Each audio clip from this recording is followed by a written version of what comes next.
बिस्मिल्लाहिर्रहमानिर्रहीम। अस्सलामुअलैकुम नाज़रीन, सबसे पहले आप सबको माह रमज़ान की खुशियाँ बहुत बहुत मुबारक हों और इसी हवाले से कुछ अशआर आपके सामने पेश करने जा रहे हैं।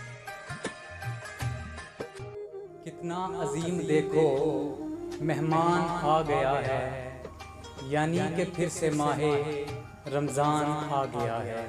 और मैं मानता हूँ मौला रहमत तेरी बड़ी है, मैं मानता हूँ मौला रहमत तेरी बड़ी है।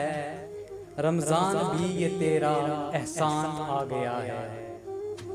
और कुरान के मुहाफ़िज़ खुशियाँ मना रहे हैं, कुरान के मुहाफ़िज़ खुशियाँ मना रहे हैं। पुख्ता करेंगे कुरान मेहमान आ गया है।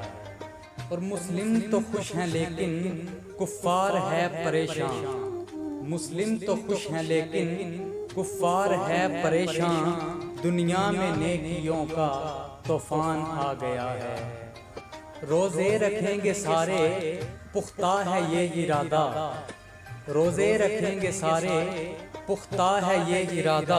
बख्शिश का अब हमारी सामान आ गया है। कितना अजीम देखो मेहमान आ गया है। गमगीन क्यों हो यारो दुनिया जहां के मारो, गमगीन क्यों हो यारो दुनिया जहां के मारो। हर उम्मती पे उनका फैज़ान आ गया है, हर उम्मती पे उनका फैज़ान आ गया है। यानी कि फिर से माहे रमज़ान आ गया है। कितना अजीम देखो मेहमान आ गया है, यानी कि फिर से माहे रमज़ान आ गया है।